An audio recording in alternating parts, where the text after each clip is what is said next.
It is funny because I'll come upstairs sometimes and you're breathing and I'm like, what is he doing? But I should be used to it by now.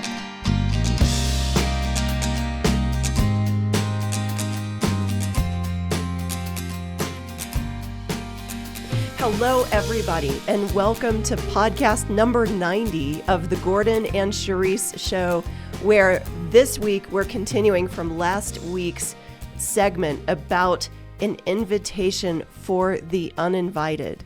Part 2. And I want to give Stacy, who is our friend and she's a part of our Better Living community, a huge thank you for sharing a little bit about this topic and asking us to maybe put words to describe what that chronic loneliness kind of feels like, and when you aren't getting those invitations, how to reach out and to allow others to know how they can help you. And we discussed a lot of that last week, but this week, Gordon, I think you're going to move into even greater depths. Boy, you have ESP, Cherise.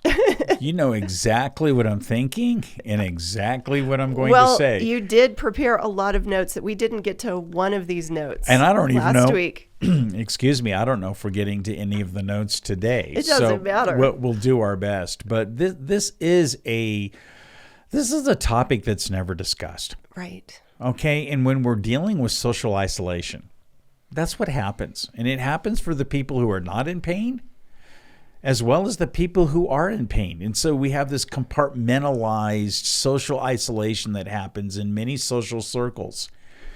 The point is this: loneliness is real. Mm-hmm. Flat out, it hurts.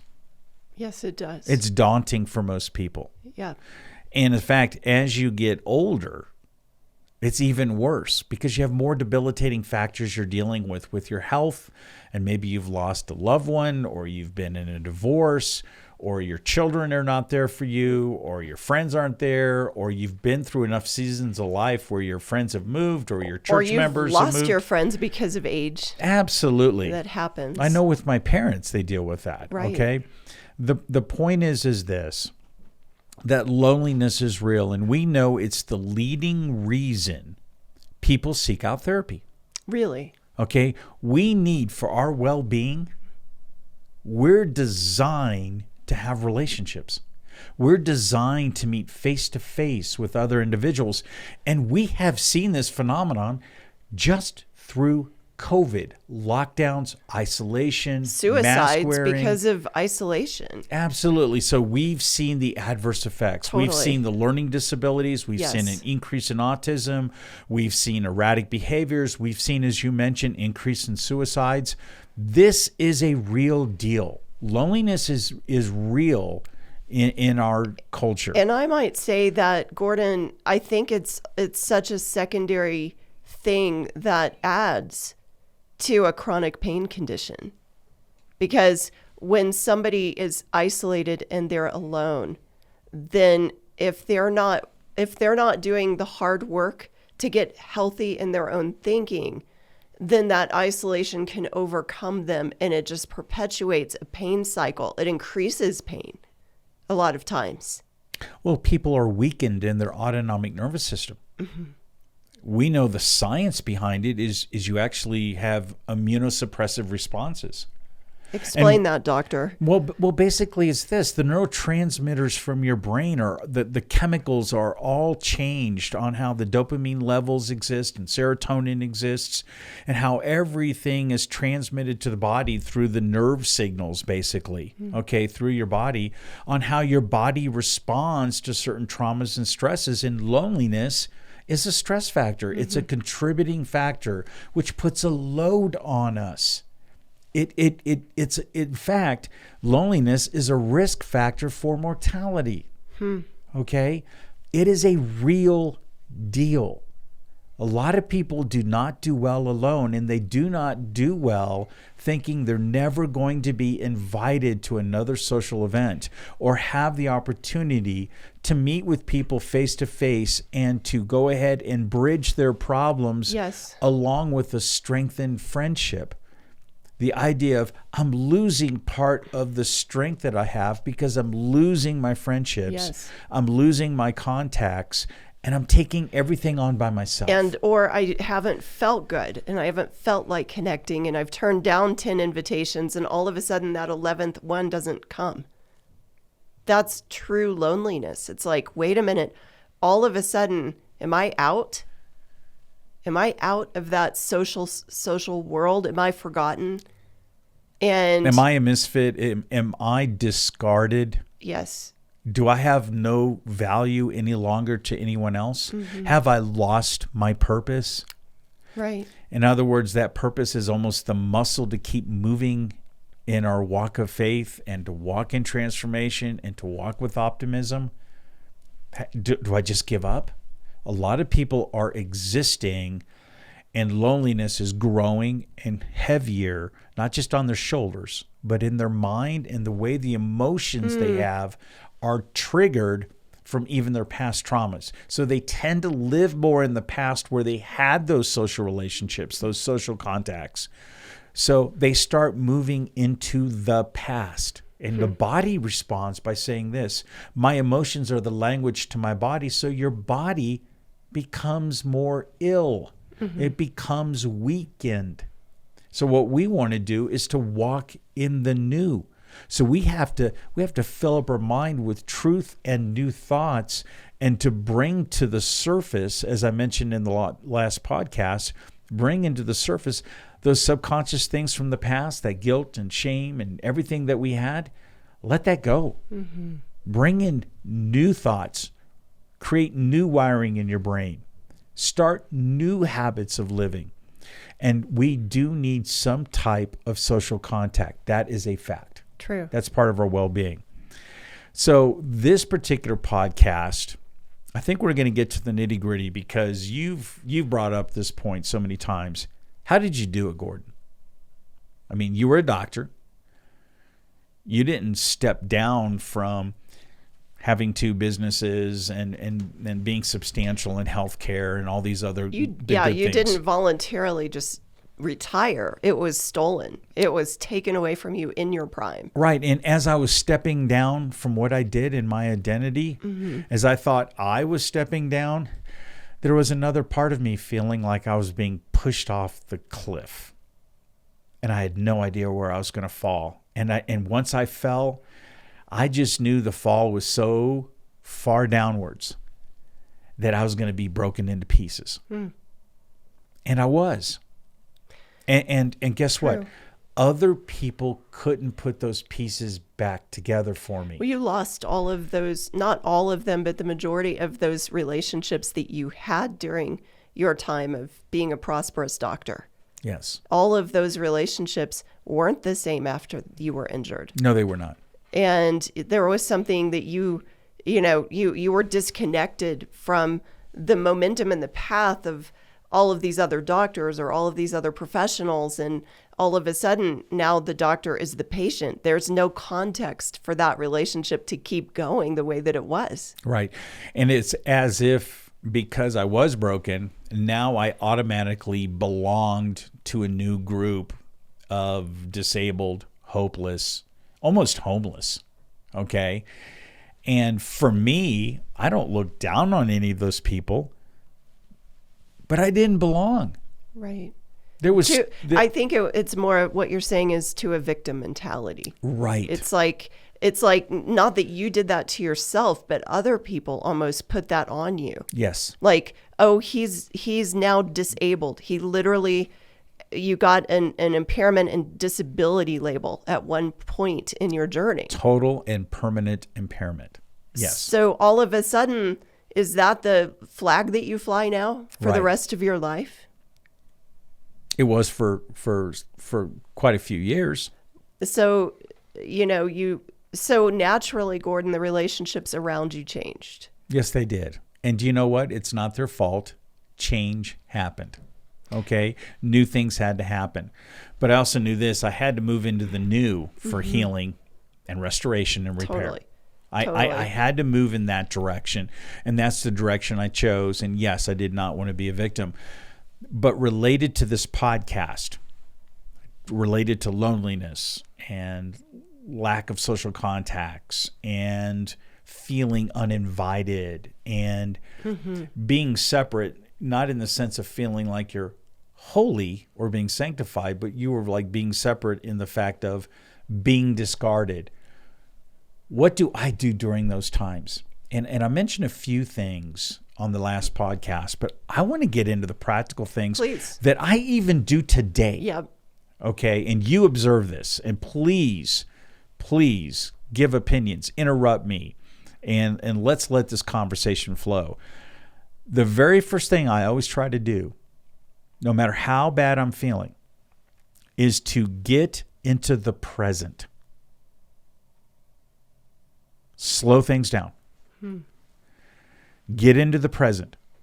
In other words, let's start with vagal breathing and having a feeling of silence. In other words, the momentum of all the stresses of the world and running at a pace of 60 miles per hour. Let's slow that down. And you'll see me focus on this for my body because I want to clear my mind, change my breathing. You know, when I'm at my worst, it almost sounds like I'm a woman in the delivery room or dealing with a kidney stone. It is funny because I'll come upstairs sometimes and you're breathing and I'm like, what is he doing? But I should be used to it by now. Okay. Can you actually take the audience through this? No, sure. So, no, you brought it up, and can you demonstrate? Because actually take somebody through this right now. Well, first of all, I want to tone the vagus nerve. That's cranial nerve number 10. And it's one of the longest nerves in the body, and it communicates information from the gut, the liver, the heart, and the lungs back to your brain. Okay? And this is the main nerve of the parasympathetic nervous system, which is part of the autonomic nervous system, that's responsible for innervating or modulating visceral organs, the organs within that we just mentioned, even your glands. But it's also responsible for helping your body to return to a state of balance. Another fancy word would be homeostasis. Yeah. You want to get your body back into some semblance of balance. You are out of balance when pain takes over and you're feeling helpless, and it feels like everyone is scattered away from you and you're socially isolated. And loneliness comes in, this big old cloud to take over your life. Your body's responding. So the first thing that I'm going to do is this. I'm going to tone the vagal nerve. So how can you do that practically? We're going to go in and do surgery on the vagal nerve and fix it and I'll tone inject it for something you. into you. Or no, what you can do is it starts with breathing. There's breath and then vagal reset, getting that balance back. And here's what I do. Do it. Okay. I breathe in through the nose for about 4 seconds. And then I exhale for about 8 seconds. Now, the techniques that I use for breathing are similar to Pilates. I'm big on this. Some people will say, well, if you're breathing in, breathe in and then exhale through the abdominal area, and that will help massage the abdomen and your visceral organs are there. Yes, that does have some clinical benefit, but I want full breath. So I will do this. I'll breathe in and then exhale straight out. Now I want to explain this. Breathe in for 4 seconds, exhale for 8. But when I breathe in, I want to engage my diaphragm. Okay, that nerve is the phrenic nerve, C4. Okay, I want to engage that diaphragm. So it's lateral breathing. So it's breathe in, lateral breathing, exhale for 8 seconds, and I imagine my belly button coming inward to touch my spine. Wow. Okay? So that gets full movement. It engages your entire core. It also stimulates the abdominal area. So it's breathe in, exhale. all the way. I'm looking to settle my body down, to tone that vagus nerve. I'm looking to reset so I can start thinking, I can start moving into an area that's even beyond my analytical mind, where I have failed to solve all my problems of life and failed with the social. Or trying to figure out all these relationships on the exterior, on the outside. I want to go to the inside. And do you know what's interesting about that too? You mentioned it earlier. It puts you in the present. Breathing, even for me, before I do a podcast, before I go into a listing appointment, before I go anywhere socially, I know that breathing is so important. You've taught me that. And I don't breathe just to breathe. I breathe with intention, as you just showed. And I'm amazed. I did it before this podcast, believe it or not. And you know what I saw outside? I actually saw a tree that was starting to bloom. Like, you were in or the bud. present. I should say bud, not bloom. Yes, I didn't even notice it before.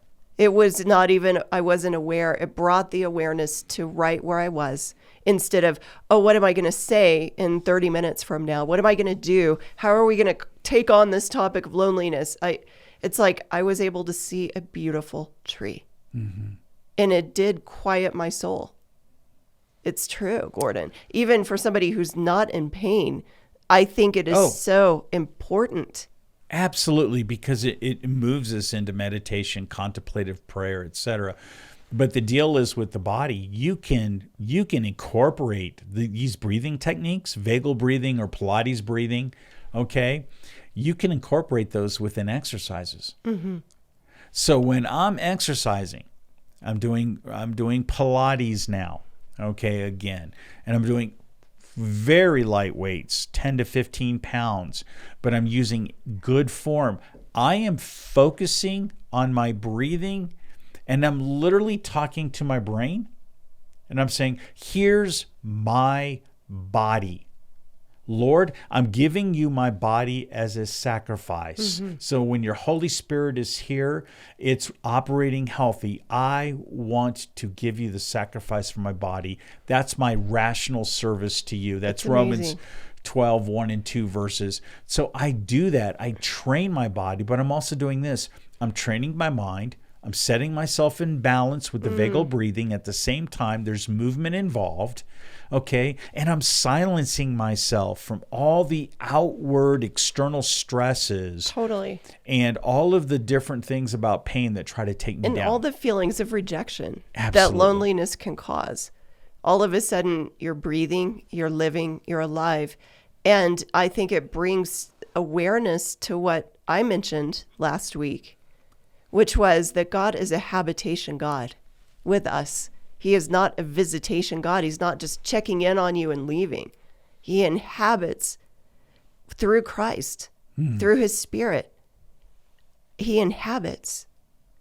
And so there's a part of that where we are, where we're brought to this holy of holy place, where there is that part of God in us that is giving us that first acceptance that we need when rejection is trying to say otherwise. Very good. Let's move on to number 2. Mm-hmm. Very good, Cherise. Last week we went into go inwardly, and I already spoke on that deeply, but I want to speak on it as a couple's approach today. Okay, let's do it. Okay, as couples. Sitting down, for instance, at the breakfast table, that's what we do. And it's not always cozy. Sometimes they're bringing up issues that are irritating both of us, like someone's rubbing sandpaper against our skin. Well, such as an invitation that and it wasn't, it was one that's later on this month, but it's an invitation that has been an irritant because you and I have been wrestling whether or not whether I just go and you bow out, or we go together, or this or that, and we kind of went through a little bit of headbutting through this process. Right. But the very first thing you can do as a couple's approach to go inwardly, okay, is to showcase your emotions on center stage. In other words, bring them out. Just bring them all out. Let them go to center stage. And especially if you're used to distracting yourself from your own feelings, just bring them out. And the exercise of doing this is going to feel quite uncomfortable. In fact, things could get a little snarly, okay? But if you let yourself feel that emotion 100%, you look at it, you bring it out onto the table in your communication. You bring your side out, I bring my side out. Everything is on center stage, and you allow yourself to feel those things at 100%. It's going to move you through the core of that wretched loneliness that you feel. It's going to move you. So bring it out, but don't take it out. Right. There's a big difference between those two. Right. Well, you're learning how to respond to emotions and not allow them to become your ongoing triggers. Because the person you can be the most lonely for might be the spouse sitting right next to you that's in pain. Sure. And so bringing it out and not taking it out can start that communication. Right. And sometimes bringing it out is also a time to allow yourself to cry. Men, you can cry. Women, you can cry. You're allowed to cry. You don't have to control your emotion when you're bringing them out. You want to do this. It's kind of like our confession with sin. Okay? You don't want sin to have power over your life. That's why we confess. We bring what's in the darkness and expose it to the light, and we know the power of God's grace. The same thing happens with our emotions. Really good. Bring them out and showcase them. Okay? You can experience them, but don't let them be the ongoing triggers for your life and create additional traumas on top of loneliness. Sure. Okay? I would say the next approach is this. In your couple's approach as you go inwardly through communication, do this regularly and make this an art and skill. This is not a deductive communication approach where you're saying, hey, I'm going to go ahead and communicate. Didn't you understand this simple thing and I've had to repeat myself 10 times?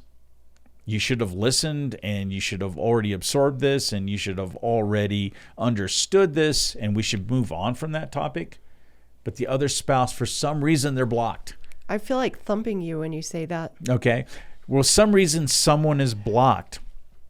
Part of communication is making it a skill. So those times of blockage are less. So the times of freedom of expression can happen more openly. It takes hard work. Yeah. It is not easy. Okay. Let's move on to the next point. Please. Contemplative meditation and prayer. Sometimes people do not understand what meditation actually means. So they think of meditation as something that's only New Age. Okay. And whether it's New Age or not, I'm not going to label it or judge it. But I can tell you this. Meditation means this. It means to become familiar with. And there's parts of who we are inside we're not familiar with. We're not familiar with some of those darkened areas, those unfamiliar areas of new spaces and new ideas and new doorways. Yeah. And understanding the knowledge of who God is and growing in new habits. And we don't understand those things. When you say that, I mean, being even unfamiliar of losing your social status because of pain. Right. And trying to find a new status, trying to find a new tribe. It's, yes, so keep going with that thought. So meditation is basically priming your body right now into a state of being, this new place that you're going to be, and learning how to sustain those conscious acts. You've taken the subconscious thoughts, you've taken those realities, you've taken what you've learned from God, and they're even in your subconscious, folks. I can tell you through years of faith, people will say to me, how did you understand how God was speaking to you? Well, I took all those things from Scripture and all those experiences I've had living out faith instead of just hearing it, but doing it. Those acts rise to the surface okay? And when they're rising to the surface and I'm contemplatively meditating on those things, I am priming my body for those new spaces of walking in renewal. Yes. That's the benefit of meditation. Yes. Now, here's what I don't do. I don't fill my new spaces with poisonous or toxic thoughts or regrets and shame and guilt and all those other layers. That's the old. Right. I want to put truth-filled messages into those thoughts. And so you can't really overcome your traumas because the trauma happened, but you can certainly overcome the emotion that's triggered with past traumas and disease. Okay? That is a fact. So people will ask me, well, what kind of scriptures have you read? Or what exactly did God say to you to bring you to those new spaces? I put down a few verses. These are verses I've leaned on in my times. Okay? Let's go through just a few. Okay? Number 1, the Lord, I want you to think of this, everybody. Those people that are laying in bed right now with chronic pain, that are lonely, they're given up, they're sick of it, they're existing. Their television is their best friend, and they've watched more Netflix series than I have. Okay? I want you to think of this in your thoughts. The Lord is the one who goes ahead of you. You're not going ahead of God. You're stationary, but He's still going ahead of you, and He will be with you. He will not fail you or forsake you. Do not fear or be dismayed. Now, there's an Old Testament version, and that's from Deuteronomy 31:8. So God is not going to forsake you, even though you feel forsaken because you're in your old person. He's saying in these new spaces, when you're meditating on my word and you're contemplating truth, I'm going to move you, prime even your body to respond to your mind of what's going to happen in the future. Right. Your body will respond to your mind. Now, you might not be fully recovered and your pain may be a thorn in the flesh, as it seems to be with me right now, but the focus is my body is also responding in transforming ways because I'm putting that truth in me and I'm walking in a new spirit and a new body. Right now. The renewing of your mind is unlimited, even if the body is limited. Amen. Let's go to the next one. I'm going to go to the last one. I had like 6 or 7 verses, but okay, the guys are shouting at me with their verbal, non-verbal gestures, okay?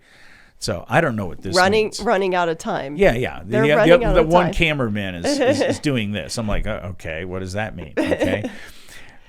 This verse touches me greatly, okay? For I am convinced that neither death, nor life, nor angels, nor principalities, nor things present, nor things to come, nor powers, nor height, nor depth, nor any created thing whatsoever will be able to separate us from the love of God, which is in Jesus Christ our Lord. Beautiful. Romans 8:38. Put those thoughts in your mind. Dwell on those. Live those out. Totally. Get closer to God. Those help empower and help repair your inward man to even deal with social isolation, to deal with the times of exacerbation where pain doesn't just tear you up, it tears your spouse up and it tears everyone around you. And you know what's amazing is that focusing on these things that you've talked about, it's amazing how then that leaves space for the Lord to work in your life and to open you up to relationships that you may never thought could be there or possible. And your old group of friends may not be the friends that carry you into a new season. But I love that you talked about forgiveness in the last podcast. I love that you said just give everybody a pass, including yourself. Open yourself up to the dynamics that new relationships can bring, but don't look for that external before you go internal and get your own cup filled again. Right. Thought for the day. It's do I have time to read a devotional that I wrote? You have plenty of time. Because I know we're already short on time. Cherise, I don't care. But this is something that I do believe ties in. Please do, and sweetheart. I just want this to touch the heart of the people that need to hear this today. Okay. That might be struggling with going, am I ever going to get that 11th invitation? Or do people see me? Am I still worthy? Am I still noticed? Am I still worth it? So listen to this. Precious child of God, have you put distance in your relationship with Him because you project how others have treated you or how you have treated others onto your relationship with Jesus? He cannot be measured by the broken relationships of this earthly realm. He restores. He knows the pain of rejection and abandonment. He adopts. He knows the walk of the lonely. He connects. He runs to the heart of the prostitute and the tax collector. He does not love based on limitations. He conquered hell for you to be with you for eternity. He brings you beyond the point of the pain of rejection and saves you from defeating yourself. His mercy always triumphs over judgment, including your judgment of yourself. Enter this boundless mercy, allowing a new level of His love to carry you to a higher place in Him, where you begin to redefine yourself in the light of His unlimited mercy.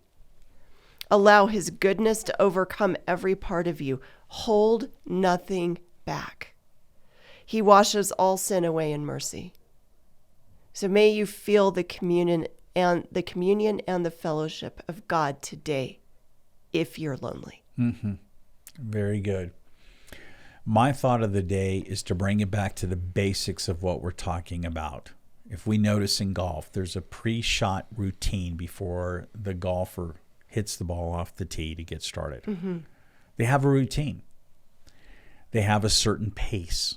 They have a certain vision. They have a certain outlook. They're literally filling their minds of how is this ball going to be hit off the tee in a certain direction, and what type of arc and what speed, and how is my body going to respond and still be relaxed and still demonstrate power. There's some fundamentals that are similar and consistent with what we can do with our faith when we're meditating and when we're in prayer.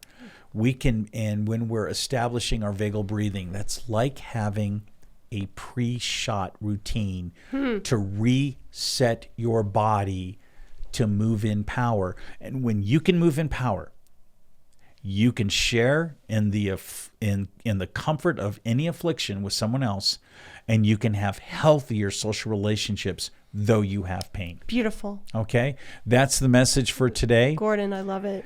So talk more about YouTube, please, and how our podcast are changing a little bit. You did last week, but go over it again this week. Okay, I've gone through every podcast and created podcast highlights. Mm-hmm. So everyone is seeing those podcast highlights on the newsletters or the informational letter each week to introduce our podcasts. If you're subscribed. Now, what happens is because we have so many 2 and 3 minute clips per podcast, we're going to start putting the 3 or 4 of those clips per week on our Facebook pages and Better Living community pages. But if you want to see our full podcast, it's real simple. Just go to YouTube and subscribe. Mm-hmm. It's there. Mm-hmm. And if you don't want to do that, which most people do, but if for some reason you don't, it's always on our website, gordonandcherise.com. You can still listen to the full podcast there and watch it. But it's going to be helpful for us. Subscribe to YouTube. And I'm going to push that. Secondarily, subscribe after YouTube to Apple or Spotify and take it with you when you're driving. But the YouTube subscription, we're really wanting to increase those subscriptions. It will help us and let us continue to help us so we can help you. And we can get the message out to, there are millions of people who are dealing with exactly these issues that we share on the podcast. So thank you so much for joining, and thank you so much, Gordon, for the contribution today. It's an amazing one. Well, thank you, Cherise. You're a wonderful spouse, and we'll see you next time. I cannot believe we got 10 more to go before we hit 100. We will see you next time. Sounds good. Thank you.